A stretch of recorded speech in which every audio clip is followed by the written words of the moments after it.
This is the Movie Hall of Fame, or movie hopping, or whatever the fuck you want to call it, for, what is it, Thursday, October 31st. It's Halloween, baby! Oh, yeah, Woo! it's Halloween. Cool. It's Halloween. Happy Halloween, Adam Hall. Oh, shut up. I don't want to hear Happy Halloween from you. You don't give a fuck about Halloween. True that. Yeah. Yeah, you're the jackass who doesn't dress up to his Halloween parties, unlike me. We'll get to that later. You want to save that for the other podcast? I want to save that because I need Nick here for this. Because you need to shame me publicly. But I'll give you a bit of a tease. By the way, Jibreel's here on the other yes. line. Hello, Jibreel. You goddamn farts, Nico and Adam. You farts. What's up, everybody? I'm back. Great intro. Jibreel's there. This dude, Jibreel, had an unsavory Halloween costume the other day. No. Unsavory. No, quite juicy. No, not at all. Quite juicy. It was not safe for work, out of work, not safe for anywhere. I wouldn't leave the house in something like that. But we'll talk about it. Actually, we will have talked about it on Why Is This a Thing. You really? If you're a fan of that show. Well, you realize I probably have to dress up like that tomorrow. Oh, no. For the Halloween trivia that we are going to. Am I going to see you twice in that same outfit? You're going to see both Abby and I both in our costumes quite comfortably. It's going to be great. It's going to be great. Mm-hmm. Just like go as the mermaid from the Lighthouse, and I will be less get disturbed. Fucked by Robert Pattinson. I'll be less disturbed. Go as Robert Pattinson at the end of that movie, and I'll be less disturbed. How about Willem Dafoe naked? Give me that all day. He's changed. Every day of the week. Mind. Yes, as opposed to your Halloween costume, which showed far too much skin. Way too revealing.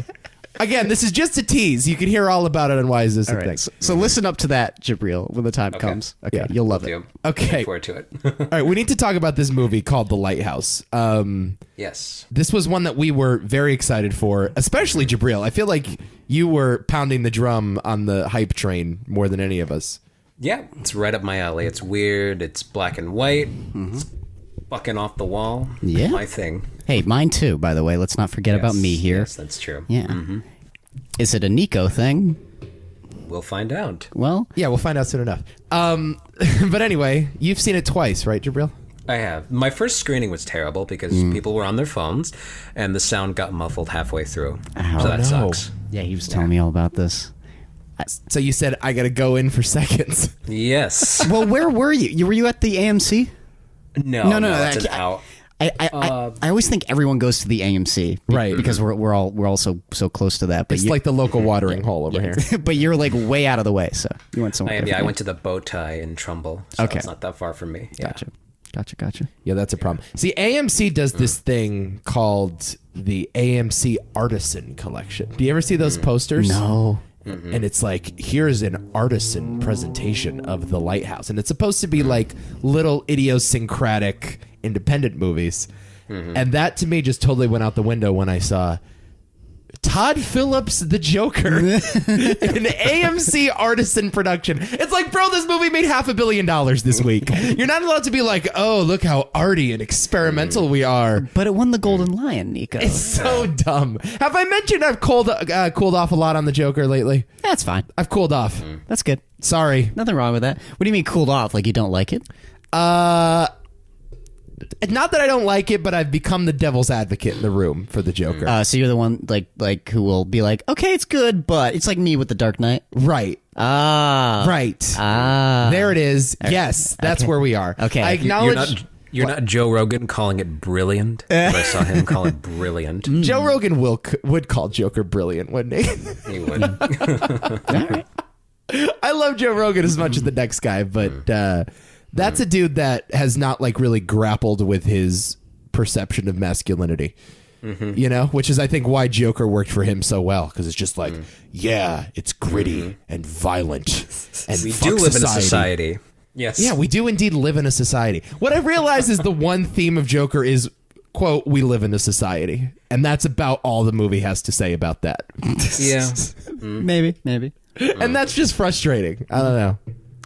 Good movie though. Joaquin's good in it. Yeah. We're not talking about the very good. Joker. Who gives a shit about the Joker? You're right. I do, kind of. Me too. Yeah, I've already forgotten about it. Let's talk The Lighthouse, directed by Robert Eggers. Jibreel, you go first because you've seen it more times than both of us. So, yeah, I've been looking forward to this for a while. I loved his first feature film, The Witch. Both Me Adam too. and I have. Yeah, it's a period piece. It's a claustrophobic, atmospheric, psychological thriller about a family being torn apart by some supernatural ish shit, and it's fantastic. It's one of the best horror movies I've seen in a long time. It's just as good, if not better, than Hereditary, another favorite here in this parts. And I agree. What do I think about The Lighthouse? I mean, it was good.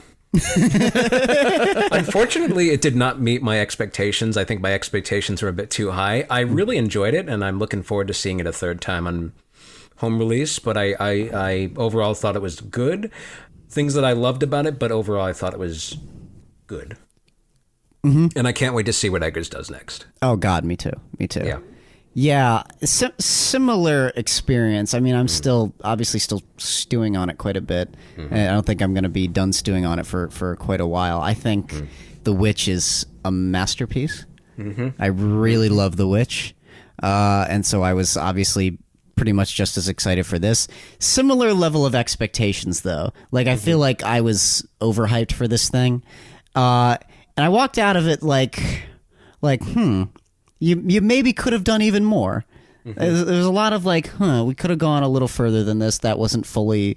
We didn't meet a satisfying conclusion on this, thematic detail or emotional detail or character detail, whatever, or even a story detail. And it was a similar Eraserhead feeling coming out of it, where it's like, did I love that? Maybe I did. I need to think about that one for a good month. I don't know. And I'm not just talking about the aesthetic of the film, but just the overall what the fuck was that experience. But I mean, it's probably the most well-made film I've seen this year. Probably. I think the score is one of the best. I think it's Who did the score? God, what the Mark Corvin. Corvin? Yeah, Mark Mark Corvin. Corvin. Yeah. And what has he done? Anything? Did he do The Witch? Oh, yeah. Okay, yeah. So it was quite good and very haunting and atmospheric. The whole movie is like that. The cinematography, by the way, is awesome. And the production design is next level shit. I mean, I'm convinced that Robert Eggers will never make a movie with bad production design because he used to be a production designer. So there's that. And this movie has a wonderful sense of place because of that. I mean, it's filmmaking that's just palpable, and of course, the two lead performances are just, oh my God, like change my life good. I love everything that both Willem Dafoe and Pattinson are doing in this movie. I can't decide which performance I like more, although I have certain feelings about Willem Dafoe, which I guess we'll get to. And yeah, overall, I really, really, really like this film. And in time, I might say I love it. But for now, it's yeah. What do you mean by they could have went farther? With everything? Yeah, Was it not weird enough? No. Huh. No. I kind of feel that way, too. Yeah. Yeah. I don't know. It's just from everything. And this comes from reading too much about a movie. I think I was expecting a lot more from what people were describing, and then I saw it and I was like, well, yeah, it was fucking weird, but it wasn't that weird. It wasn't that disturbing. I kept hearing, I kept hearing Lovecraftian, so I was expecting just a mind fuck. It has the sort of cynical oppressiveness that a lot of Lovecraftian stories do, and that feeling of just being cut off, and nihilism and hopelessness is kind of pervasive throughout the film. So there's that, and there is some Lovecraftian imagery. It's not like what the movie is, though. It's not like The Thing, which is just a Lovecraftian horror story. It's just, and the thing is, I think I also expected it to be more of a horror film, and I will just say it's not a horror movie. No, I wouldn't call it that. It's not real. I mean, psychological horror-ish, very psychological, but it's not scary, and it doesn't need to be scary per se, but it wasn't even really horrifying. Yeah. I found it unnerving at certain. Yes. Sorry, I found it unnerving at certain points. There were some pretty disturbing bits of imagery. Absolutely. Yeah. No. I'm not taking away from that. But I wouldn't say that it becomes the identity of the movie, if that makes sense. Yeah. That's funny you guys say that because, I'm sitting in this theater. I went last night, like 8:10 or whatever, and it was packed. Like there were very few empty seats. Yeah. I was pretty shocked by that. Same Even here. though it's opening weekend, still like a Sunday night, and this is a fairly obscure A24 movie shot in 4:3 aspect ratio. Yep. And I know, I guess Robert Pattinson and Willem Dafoe are fairly big stars, but I wouldn't necessarily call this movie, bankable at the box office. Not really. But I'm there, and so, I got a good sense of what I think a general movie-going audience would think of the movie. I was, in between two couples. Okay. Right? Oh. So... Oh, boy. I felt like I was with the everyman here. I was like a sleeper agent going on behalf of cinephiles, and I was with the common folk sitting in the pits. And... it got a fairly good response. And that's one of the things I was kind of shocked by.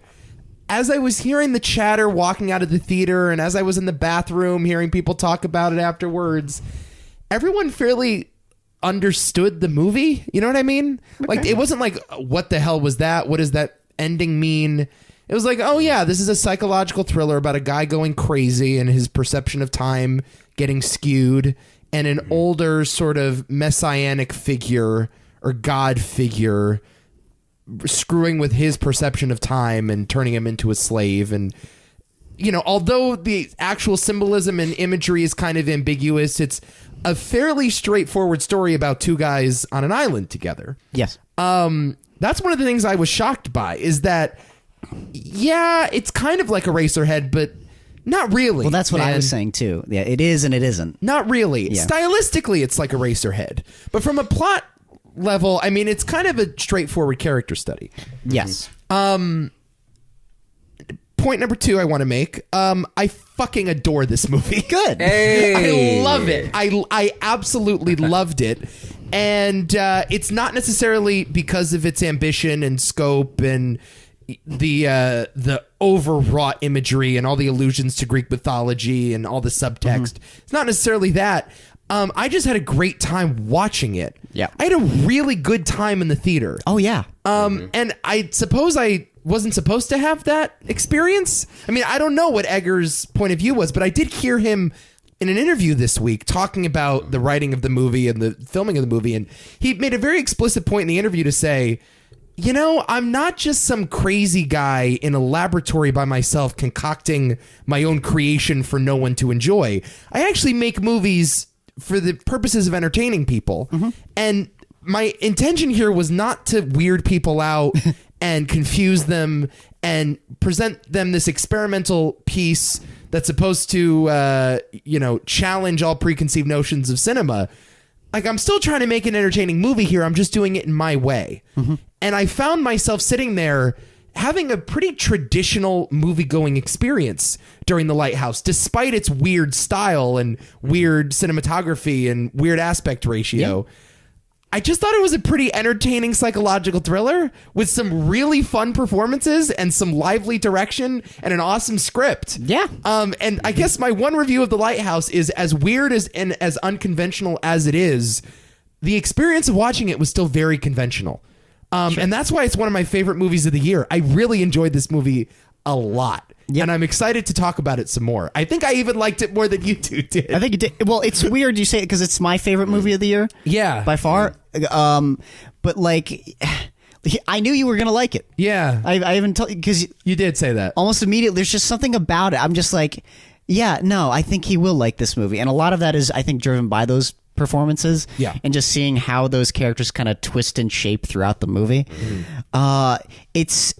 I think a lot of it for us is simply the expectations thing. Like I said, I think I'll come to love this movie with given just a little bit of time. Yeah. I'm still just letting it sit and resonate. And I think I have a feeling that once I see it again, I'll probably be like, oh yeah, I love this movie tremendously. Right. Yeah, I did find myself sitting there. I think my preconceived notion, unlike you guys, was this is going to be something very weird and very challenging.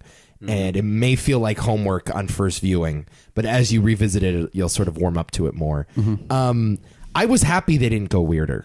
I was happy they didn't do more unexplained bullshit. Yeah.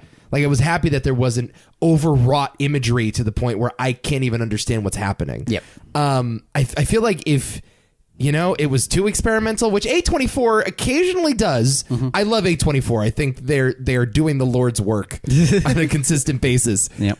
But at times they can sort of get to hokey bullshit, and the weirdness feels like a gimmick. I didn't think that was the case here at all, though. No. And I am actually really excited to watch The Witch. I haven't seen it yet. Oh, The Witch is so fucking good. I'm not sure if it's a movie that I'll necessarily love, but I do like this guy's sensibility. I like the cut of his jib a lot.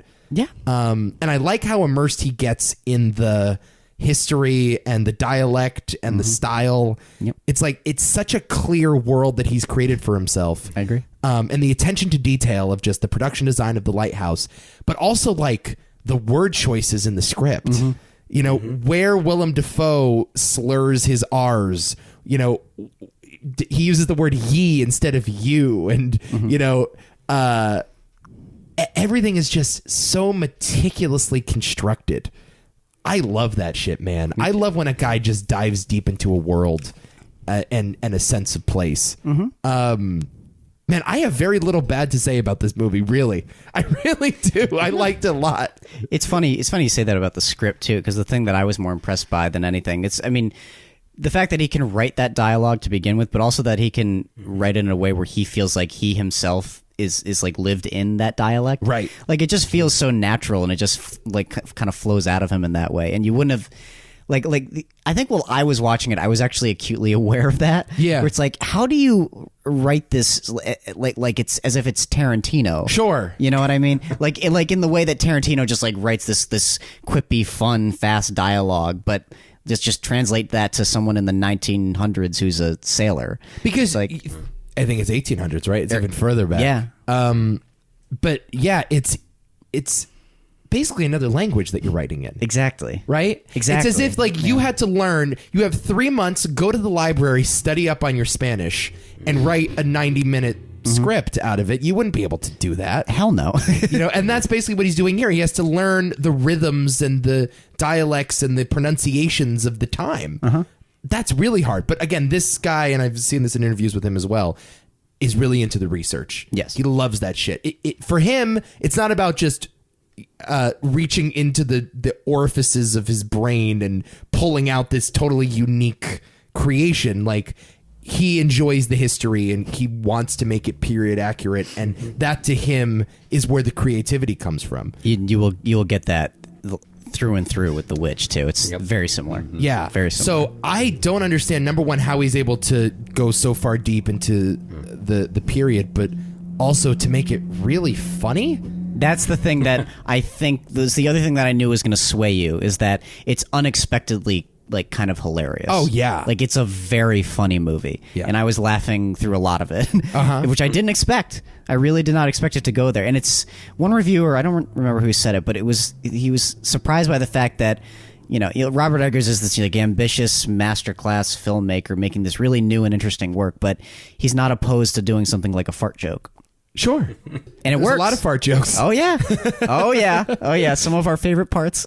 Yeah, the fart jokes did actually work. Yeah, so and he's an interesting guy though. You had the allusion earlier to The Big Lebowski. Yeah. You noted that before we were recording.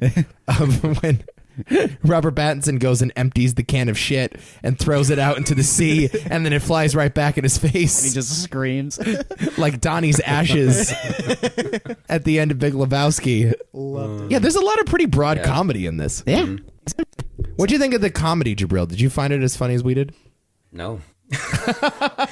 For the most part, no. I mean, there were instances where I found it very funny. I think that first freak out that they have where, you're drunk, you don't like my cooking. I love that scene, got me, And then one scene at the end. But I think some of the comedy fell flat for me for some reason. I'm not sure why. But... Was it too gross out for you? Oh, no. No. Didn't go far enough. I think that's what it was. Huh. I think it didn't just... One level before... I don't know.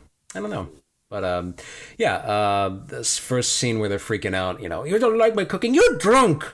And then, his whole monologue about him being chewed up by the seagulls, that was amazing. But some other points didn't work for me.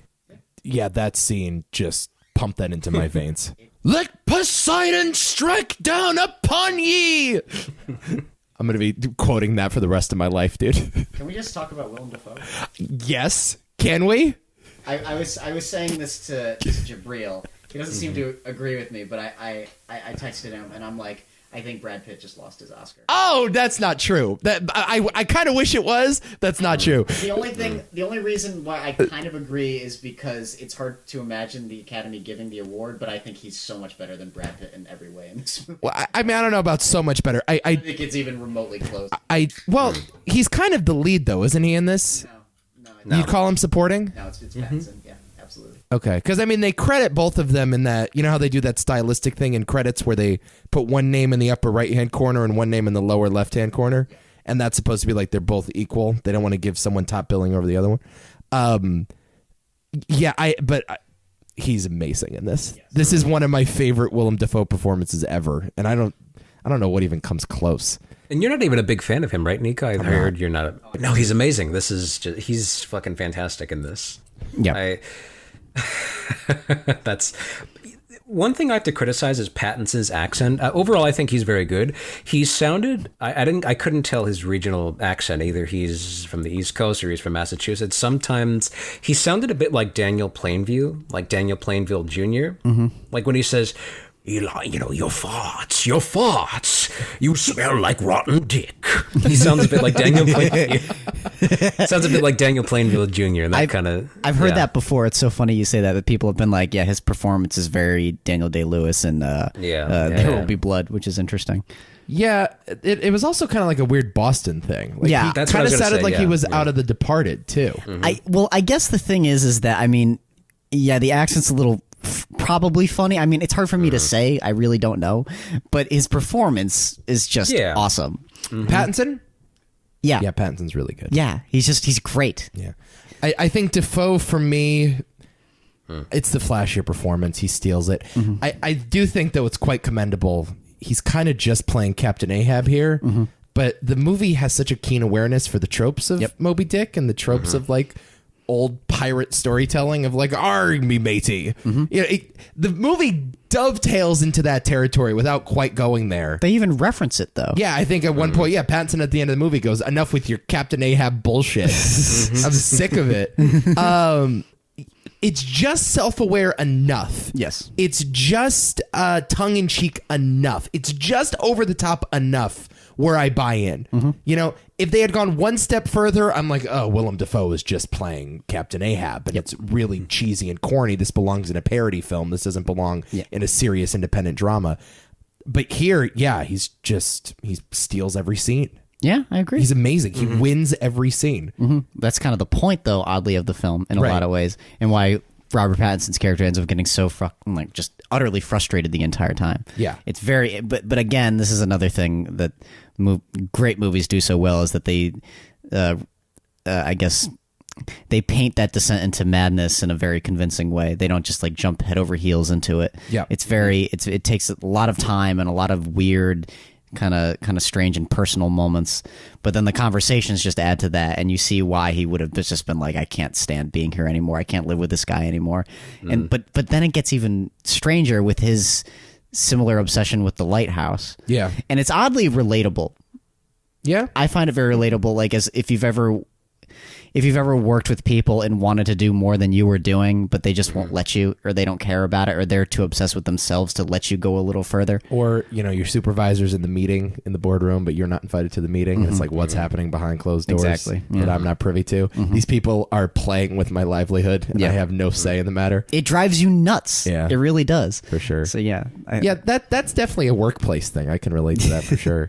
Pattinson here, the funny thing about his performance is, and this is another thing that happens in these sort of like psychological thriller descent into madness movies, is you don't know that he's gone mad until the character does. And it sort of catches you off guard. You're one step behind.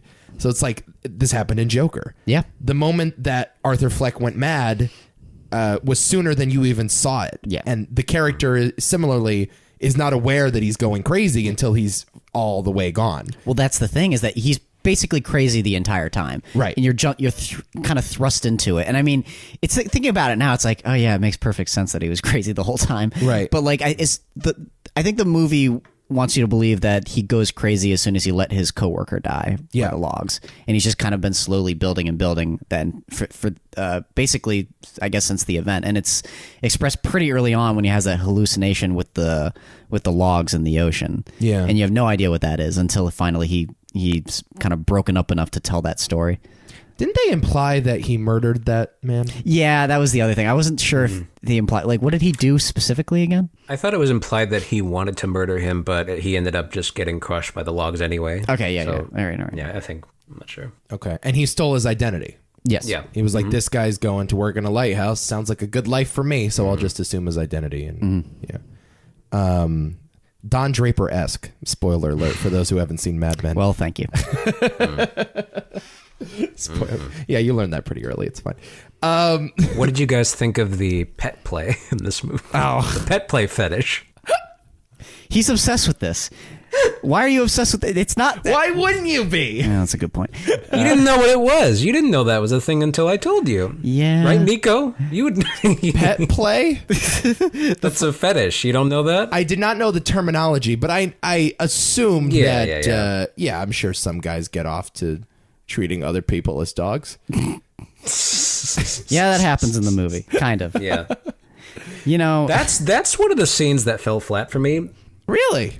Yeah, for some reason. I know that was supposed to be... people were laughing in the theater pretty hard, but like for me, it kind of fell flat for some reason. I was laughing hard.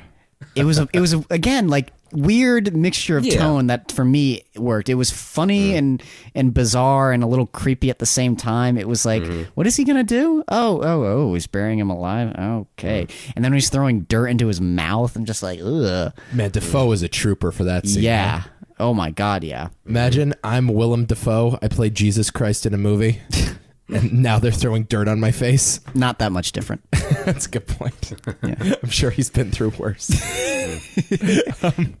Yeah, that's like, God, what a trooper. Yeah, I know. Yeah, both these guys are just incredible. It's so funny you bring up Tarantino. I mean, obviously this has very little in common with the Tarantino movie, but the dialogue here between these two and the power dynamic through the dialogue is very Tarantino-esque. Yeah. And that's one of the reasons why this movie is so entertaining to me, is every scene you're not really sure who's in control. And that's exactly what that pet play scene, that's the correct term? Well, yes. The pet play scene is all about. It's this deft, I guess in that case it wasn't deft, but it's the sort of subtle switching off of power, you know? It's that the psychological ambiguity of everything and all the weirdness is actually less interesting to me. And even though I like it quite a bit, but the like you said, the power play and how those two characters are, I guess, trying to work one another is what makes it really tense. Right.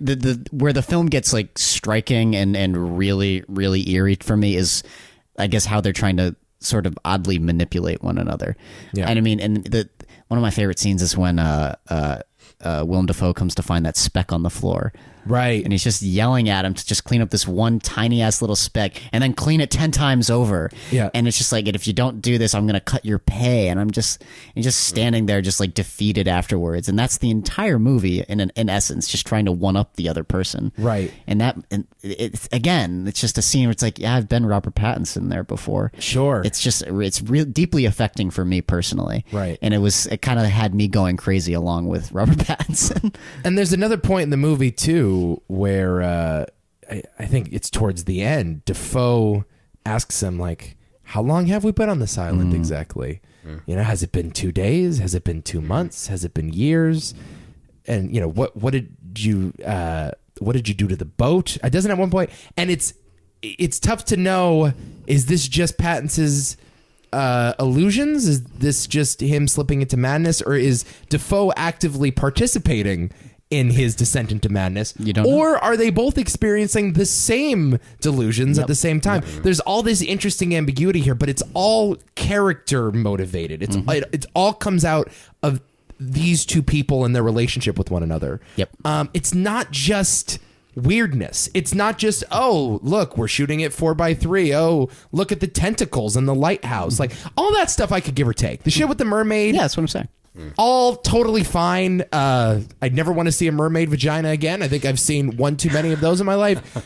That stuff's all whatever. That you're exactly right though. It's the power dynamic and the mind games that these two are playing with each other that made it so fascinating. And that's why I think this story is a lot more conventional than people are giving it credit for. It's a pretty conventional movie. No, in that way, yes. Like I said, aesthetically, no. I think what makes it more ambitious is that filmmaking and Robert Eggers' just firm hand on the stick for directing this thing. Yeah. This really is unlike anything I've seen in a while. But I do agree at the same time, at the core of it, it is sort of a psychological character study power play that I have seen in some sense before. Yeah. It's not totally unfamiliar for me in that way. Yeah. So, yeah. What did you guys think of the aspect ratio? Can we talk about this? 4:3. I loved it. Yeah? Yeah, I loved it. Yeah, me too. Okay. It's again, and if you're, I generally love it when movies do it, and I know you hate the hipster logic behind it, but there's an element of otherworldliness to it that just it's so applicable here. Yeah, it just feels like something ripped from another time, and we're again transported back then with them, and it's just, to me it feels wholly appropriate here. It's in. It to me, it actually added to the immersion quality. So something, Adam, I don't know if you noticed this. The cut right before we transition to the kitchen area where he's scolding him for the speck. Yeah. When we pan up, that reminded me of an edit from an old silent movie. Yeah. That sort of reminded me of that. So I think it's supposed to be of the time, sort of the early days of film. So that echoed that. Mm-hmm. There's a lot of things like that in the movie. Yeah. Especially, you guys were talking about Nosferatu a couple weeks ago. It's similar. I don't know if it's exactly Nosferatu, but there are some visual distinctions. It's definitely like when they go onto the boat in Nosferatu. It's like exactly like that. I mean, have you seen Nosferatu? I have not. Very good. Okay. Very, very the good. original Nosferatu? Yeah. Well, the Herzog one I have not seen, but apparently that one's pretty great. Okay. So yeah. Well, it's Werner, so of course. Of course.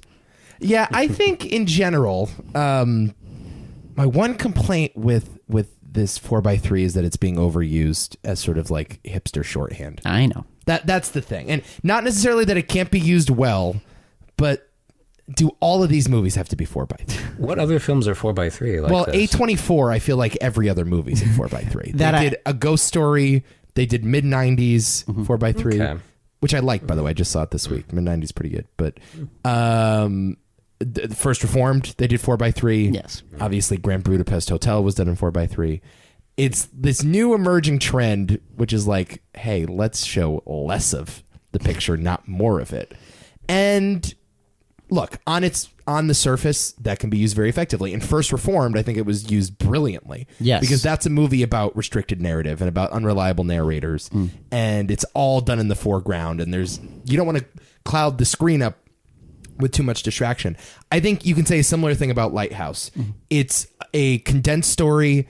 It's close quarters. You want to restrict the frame to only show these two characters, and you don't want to distract the audience with too much else. But you feel boxed in with them. Yeah. Like that's, I mean, I don't know how this would have played to people back in the day who were just kind of used to that, but to us now, when we jump to it, we're like, oh my God, we're stuck in here, Yes. It makes you feel more claustrophobic. I like I said, I mean, I already went over that, but it sort of just added to the atmosphere in the sense of place. I thought it was great. Yeah. No, I agree with you. I think this is one of the better uses of the 4:3 aspect ratio. And I just love the shot composition here. I just thought this is some of the most unique shot composition I've seen in quite some time. Yeah. In a few years.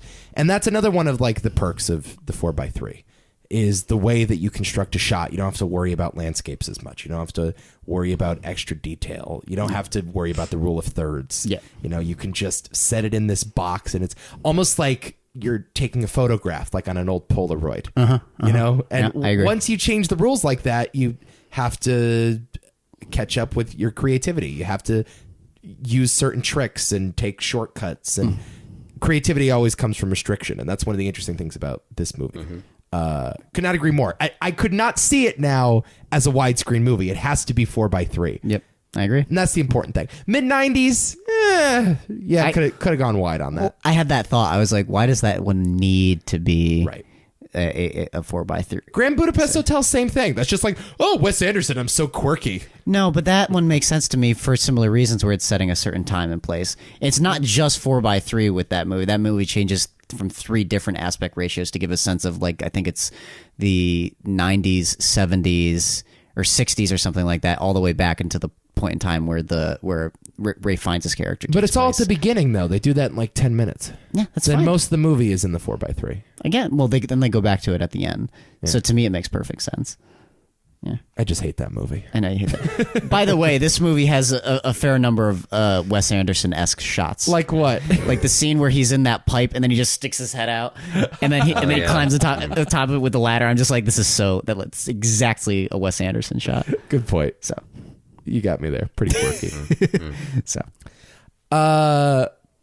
what were your favorite shots in the movie? I love the shot where they're drinking the bottles of vodka or whatever, and they're just trying to beat each other to the bottom. Yeah, that's a great little point in a montage. Can a human body survive that much alcohol consumption? Some can. That's what I'm trying to figure out. I mean, I would think so. How are these dudes not dead? They weren't drinking water. They're sailors, dude. They weren't hydrating. My answer is they are sailors. There was sludge coming out of the sink. They drink a lot.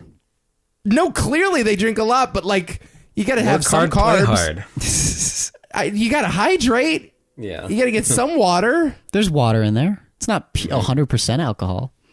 It looked like they were drinking like straight gasoline in this movie. Well, they do. Like they start like filtering out some of the alcohol in the gasoline, and then they start drinking that.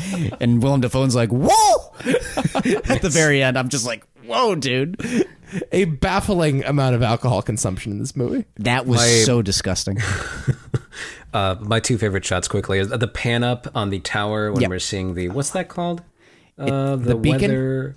The beacon as the winds are changing here, and my favorite is the overhead shot when they're fucking animalistically going. Love that. What? So good. What? Oh, it's so great. My favorite shot, though, it's tough though, dude. I have a lot of favorite shots, a lot of shots that I love. Anytime they pan up into the lighthouse. But it's not like from the outside. It's a constructed set that they're going through the floorboards, and you just get that beautiful, the beautiful shot of the actual light itself. I love anything like that. But then I like a lot of the ambitious stuff, like the tentacles grabbing him. Of course, less so honestly. I like the spinning shot of the lighthouse as well for when he's losing his mind and whatnot. But you know what I think is my favorite actually is when Willem Dafoe is running with the axe. Oh, yeah. That's a very, very tense and creepy atmospheric shot that looks like something that's ripped right out of a silent film. But also kind of slapstick, though. Yeah. Very broad. Like when he runs in chasing after the axe, it's pretty hilarious. The scene where he kills Willem Dafoe is kind of funny, too. Right. Yeah. But it's so, like, matter-of-fact and random and quick. It's just like, oh, God, I guess he just plunged it into his head. Yeah. Okay. Good foreshadowing. Yeah. Well, I thought you'd sprick me skull in 2. Yeah. I love Dafoe in this movie. Oh, he's so good. Give this man the Oscar. Give him the Oscar right now. I'm down for it, man. Brad can move over next year. Next year will be the year, Brad. Yeah. No, Does Dafoe have one? No. Bunch of nominations though, right? Brad Pitt does have one, but for producing. Oh, right. Yeah. Defoe's been nominated for At Eternity's Gate last year, the Van Gogh movie, The Florida Project, Shadow of the Vampire, and Platoon. 4 nominations, doesn't have a win yet. Yep. Yeah, maybe this will be the year. I'm serious. Like I know it's a weird one, but I feel like the Academy is going to be like, it's too good. It's too good. Yeah. It's too damn good. Could be, man. Dude, how great when Robert Pattinson is beating that bird into a pulp. That scene was crazy, and I loved every single little second of it. It was awesome. I loved it. This movie's just so visceral. It's just turned up to 11 the entire time. Yep.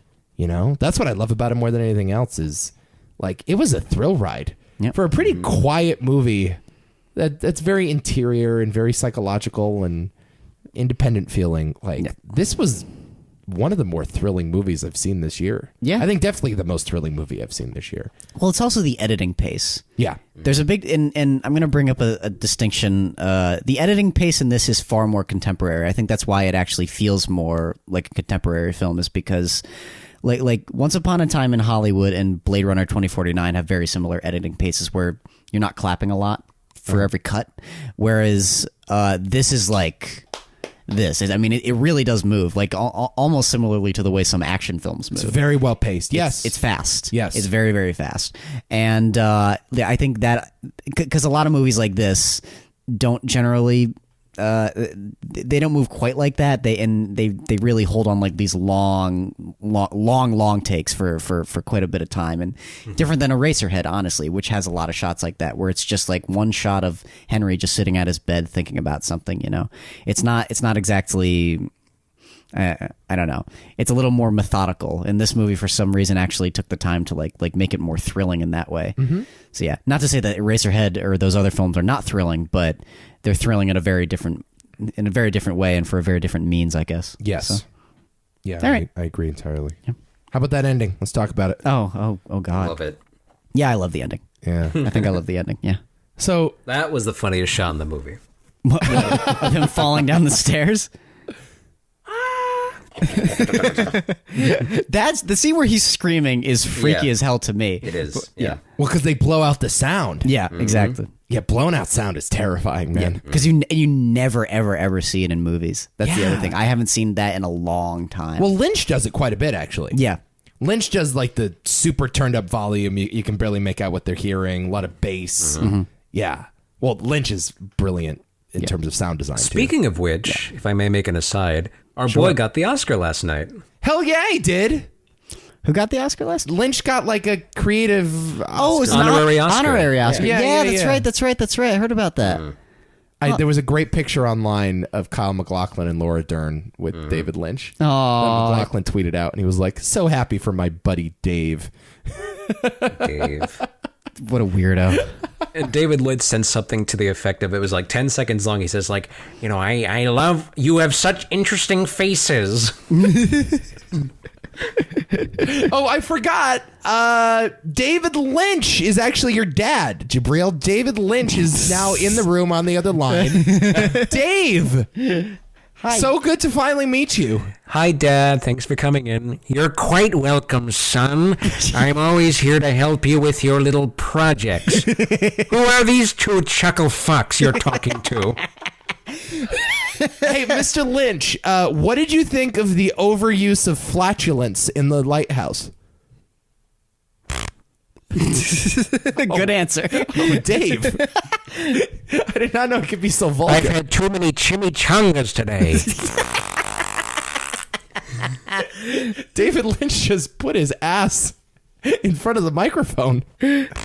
Oh, that was a wet one. This is not called for, Dave. Do you have any questions, Adam, for the brilliant David Lynch about Robert Eggers' The Lighthouse? Will you include mermaids in any of your future films? 6 vaginas.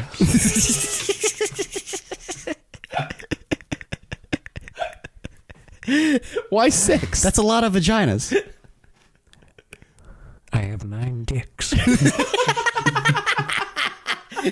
You know what? Not surprised. Thank you, Mr. Lynch. David Lynch, what was a better film, Lost Highway or The Lighthouse? Avengers Endgame. Oh, that is great cinema. Who is that asshole Marty? What is he saying? That is great cinema. Could not agree more. Were you like script doctoring that movie when it was in production? What does that mean?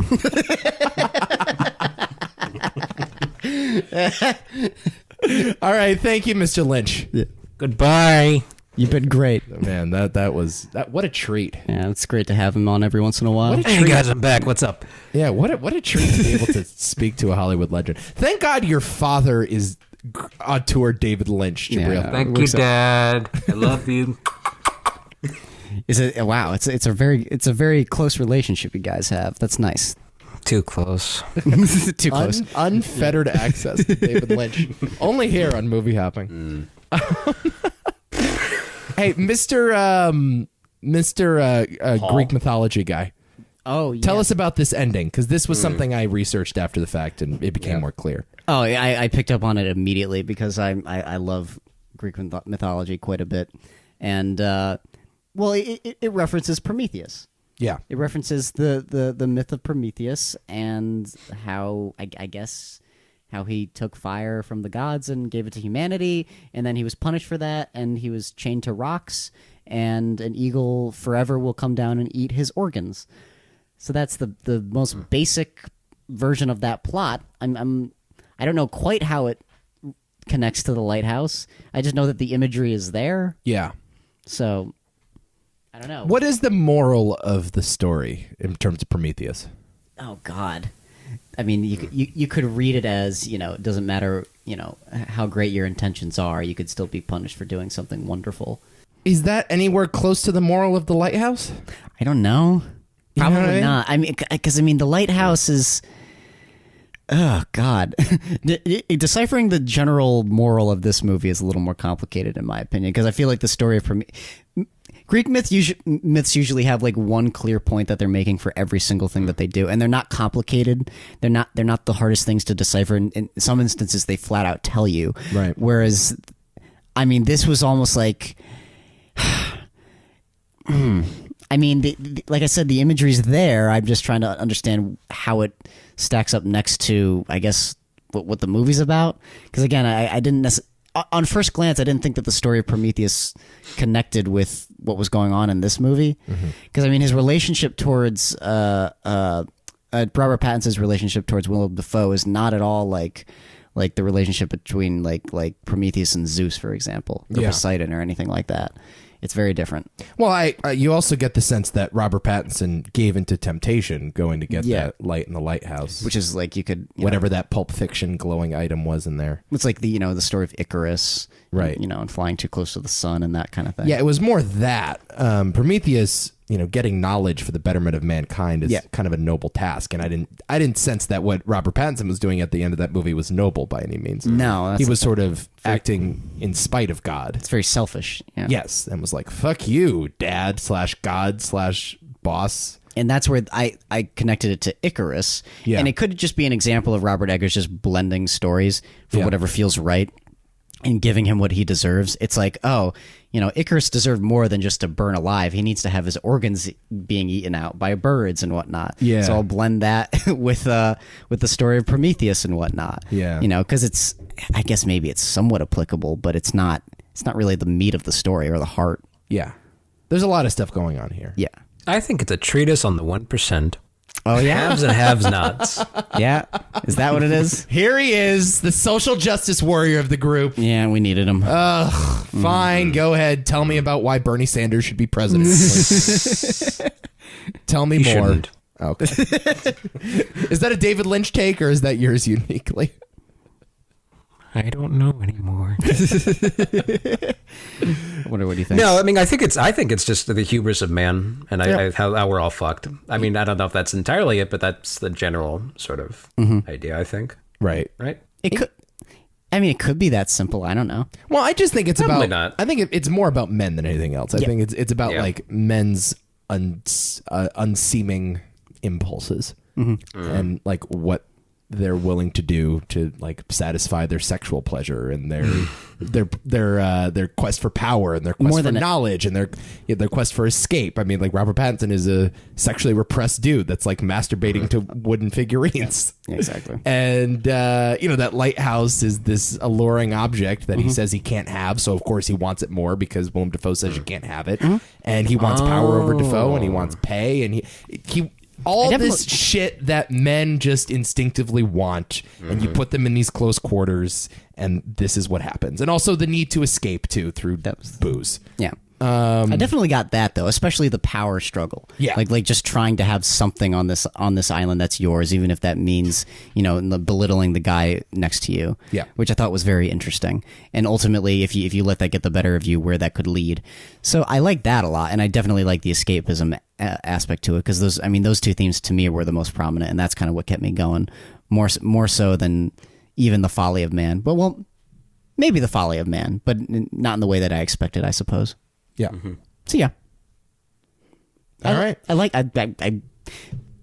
Maybe I love this movie. I fucking love this movie. Maybe I do love this movie. I absolutely adore it. Yeah. And it will be very high on my top 10 list at the end of the year. Better or worse than Midsummer, guys? Oh, please. But I'm the wrong guy to ask. Yeah. I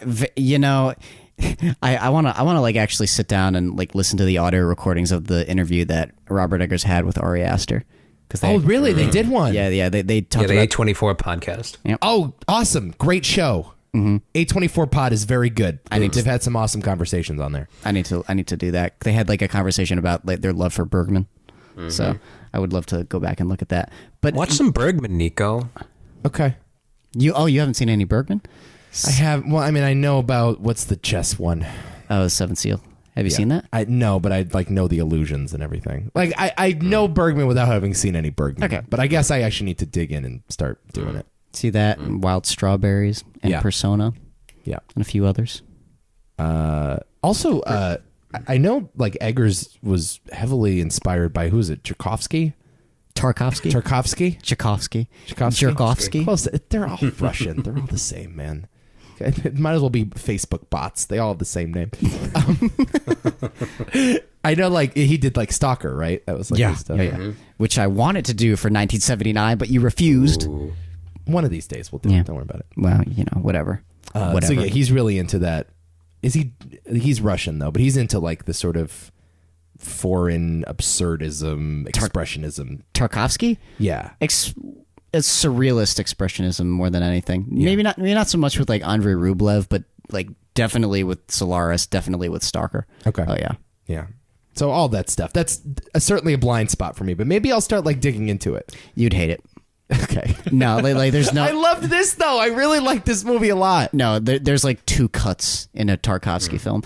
Oh no. Yeah, you would hate it. You would hate it. I think there's some Tarkovsky influence in David Lynch's in Twin Peaks season 3. Not to bring that up. Well, again, I wouldn't but yeah. know about that. Don't you spoil that shit. How far along are you? Goddammit! I'm like halfway through with season 2. Wait. Did you see the episode? Episode 8 or episode 7, season 2? Yeah, I think so. The killer revealed. Yeah, it's Bob and it's the dad and Spoiler. Oh, that other. What'd you think? Goddammit! What'd you think? Well, it's great, but it's like it's episode 7. It's kind of weird. Where's it gonna go? That's like the big turning point. Oh my god! You know who else said a similar thing? The executives at ABC. Oh. 1992. It's like, oh, whoa. We know who the killer. What? Okay. Doesn't this change everything for you? Well, what's the rest of season 2? Nonsense until the end. Absolute nonsense. Well, shit. Absolute nonsense. But then you get to season 3, you get over the hump. Okay. All right. Why is this a thing, by the way? We'll be doing some Twin Peaks content very Yes. shortly. We actually have some We have a things date, lined up on the schedule. and I need to like get my shit together. You got to get your shit together because we're going to be doing a Fire Walk with Me podcast at some point. Yay! Yes. Can I come? No, because we're going to have other guests on for that one. Okay. But you're free to come on for our season 3 podcast. Cool. Yeah, because I know how much you love season 3. I would love to This do is the season water. 3. Yeah. This is the well, Nico. This is the well. Drink full and descend. Well, So terrifying. I have no idea what you guys are talking about. Got a light. Got a light. Got a light. Oh, what is that? You'll see. That's the Lighthouse. Yeah. Any other hanging cinematic thoughts, gentlemen? Well, go see it. Anything you want to get off your Yeah. chest? No, I feel, Outside of the Lighthouse or regarding the Lighthouse, either or. Midsummer rules. Okay. Midsummer does rule. We know we've established Midsummer that. does rule. We've established. Quite good. Yeah. It's quite good. What else are you excited for coming up? I am. Oh, Jibreel, what are you excited for? Waves, Me too. that Trey Edward Schultz movie, Oh, The yeah. Irishman, to too. a certain degree. Yep, me too. To a certain degree. Haha. Yeah, almost 4 hours. That's going to be a trip. Sign me up. Yeah. Give me 7. No, you're Give me lying. 7. You're so full of shit. I am Nico. not. Yeah, you are. I am not. All right, whatever. Me? Marriage Story coming out pretty soon. Marriage Story. I'm excited for. Yeah, kind of. Right? Kind of. I'm the movies I am kind of excited for. The movies you just listed. Marriage Story, yes. Oh yeah, Uncut Gems. I'm sorry. Uncut Gems. Yep. Fuck to the yes. Go ahead. I've become more excited for Uncut Gems than the other films on that list. Yeah. Oddly, couldn't care less about Rise of Skywalker. Dr. Sleep? I'm very excited for Doctor Sleep for some reason. Yeah, me too. Yeah. I'm pumped, man. I think we're gonna have a really fun stretch here. Oh, I'm. Yeah, I think you're right. I think this year is going to turn around a lot in the next 2 months. I could be totally wrong, but these are movies I am exclusively interested in. I think I'm happy being unhyped for a lot of these movies because I think I'm going to be pleasantly surprised by most of them. Yeah. So Uncut Gems has the chance to either be my favorite movie of all time or to just ruin me. I may never watch a movie again after Uncut Gems. like if it's bad, Yeah, like if I don't like it, it's just like, what's the point anymore? it's not going to be bad. But what you mean? Like, what if you're like, it was okay, like that? You mean? Yeah, if I'm just, it's okay, it will be a colossal disappointment. What do you want it? What's your standard? What do you need it to be? I want like Casino, but with basketball gambling. But you don't. That's what I want. But you don't like Casino. No, but it's got to be just as cocaine infused, and it's got to be, it's just got to be a trip. Okay. It's Goodfellas, but Adam Sandler's in it, and he's a degenerate gambler. Which he already is, I think. Can't wait. It just stars Nico, actually, a degenerate gambler. hell to the yes. All right, that's all. That's a podcast. Yeah, it is. Okay. Jabril, thank you. Thank you. Thank you guys for having me again. Thank you. No problem. Yeah. Come back anytime. I'm glad you love this movie. Yeah. I do. I love this movie too, I think. Yeah, I think I'm there after right. discussing it. Check us out. Website, tmt.media, too-many-thoughts-media.com. Lots of fun content, including next week, our exploration of Stephen King. Movie Hall of Fame, class of Stephen King next week. We're talking Carrie, The Shining, Stand By Me, The Running Man, Misery, Shawshank Redemption, Green Mile, and The Mist. Yep. Next week on Movie Hall of Fame, one of them gets into the Movie Hall of Fame. Ooh. Yeah. Which one? Who the hell knows? We'll find out soon enough. Yeah. Until then, It's The Running Man. it's definitely The Running Man. We're out of here. Love you all so much. Until next time. Happy movie hopping.